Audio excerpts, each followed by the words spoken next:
All right, so this is where things stand right now. Reports suggest several loud explosions have been heard in eastern Tehran. Remember, Israel launched a second wave of attacks in Iran. Iranian media reported explosions on northern and southern outskirts of Tehran and Fordow, second major nuclear site which had been spared in the first wave of the preemptive attack. So loud explosions were heard in eastern Tehran. Iranian media reported explosions of northern and southern and outskirts of Tehran and Fordow, that's the second major nuclear site, which had been spared in the first wave of the strikes by Israel.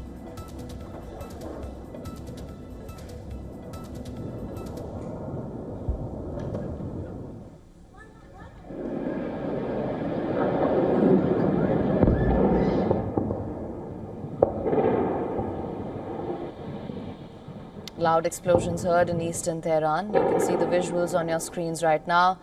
Tensions are escalating in the region. This is eastern Tehran where the loud explosions were heard. Israel had launched a second wave of attacks in Iran. Iranian media has also reported explosions on the northern and the southern outskirts of Tehran and at Fordow, second major nuclear site, one that had been spared in the first wave of attacks.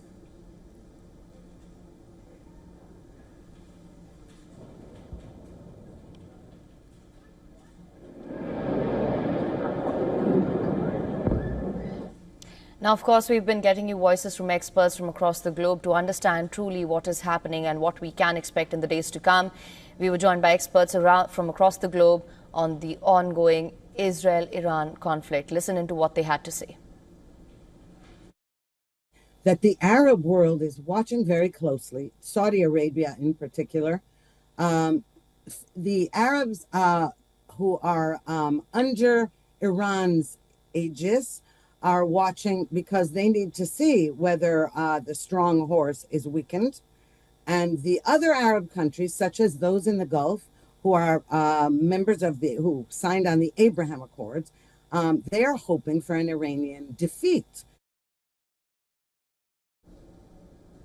Success with its attacks indicates that there's a very fragile and uneven quality to the Iranian military capability. Clearly, they know how to use proxies. They have attempted to weaponize their nuclear program. They have a impressive missile capability, but they could not stop either Israel from having Mossad agents building drones and attacking leadership targets, C2 and AD, air defense, on their own territory, nor could they stop the airstrikes. So when we talk about going to an all-out war, it's really not an equal, despite the disparity in size between the two countries, it's not an equal fight because the Israeli military capability in the conventional sense is well honed and impressive and sustained, whereas in the case of Iran, it's very uneven and apparently not as effective as one would expect from a country of 85 million.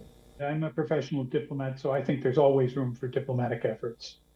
But it's the room is certainly narrowed. The Israeli actions have made it more difficult to find the space to undertake fruitful negotiations, and Iran is in a position where they feel that they have to do something in order to respond, and that's what is going on right now from the dramatic pictures that we are seeing. It's interesting to see that they apparently are targeting population centers, which they had not done in previous attacks against Israel. They tended to look at more military targets. If they're actually targeting population centers, and this is not just some missiles that have gone off course, that would be a significant escalation.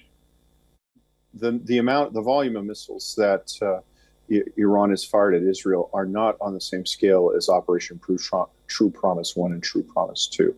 It appears to be fewer missiles were involved.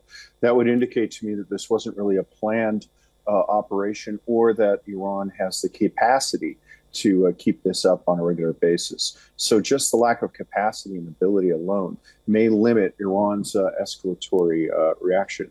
At the same time, the other driver here is what Israel's ambitions truly are. Netanyahu said that these will last in waves over several days.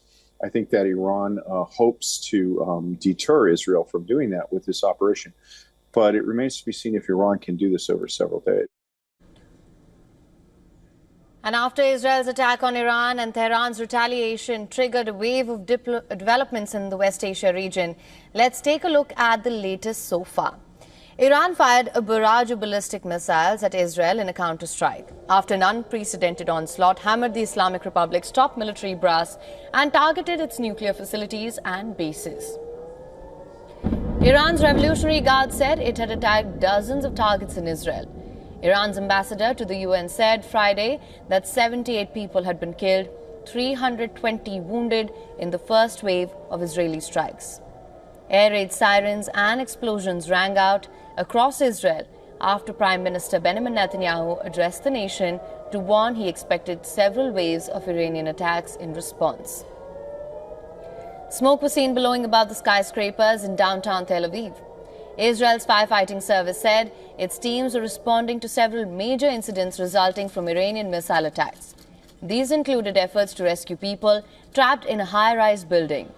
Rescuers said 34 people had been wounded, including a woman in critical condition. The Israeli military's Home Front Command said that citizens can leave shelters across the country, but urged to remain near them after the army intercepted a new wave of Iranian missile attacks on Israel. Fire and heavy smoke billowed from Hyderabad airport in the Iranian capital as local media reported a blast in the area. The local news agency shared a video showing columns of heavy smoke rising from the area of the airport in western Tehran, while Mehr news agency reported a loud blast there. The UN chief has asked Israel and Iran to halt their escalating conflict after the two countries exchanged a barrage of missiles.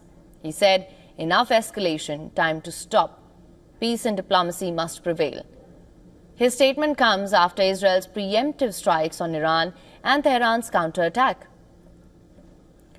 World leaders have reacted to the Israel-Iran conflict marked by Israeli strikes on Iranian nuclear sites and Iranian missile attacks on Tel Aviv. EU's von der Leyen and Kaja Kallas have called for restraint, with von der Leyen supporting Israel's self-defense, right to self-defense. UK's Keir Starmer, Ireland's Martin and the Netherlands' Schoof pushed for de-escalation and stability. Turkey's Erdogan, Malaysia's Ibrahim and Saudi Arabia condemned Israel's actions as violations of Iran's sovereignty, demanding international intervention. For latest news, download the WION app and subscribe to our YouTube channel.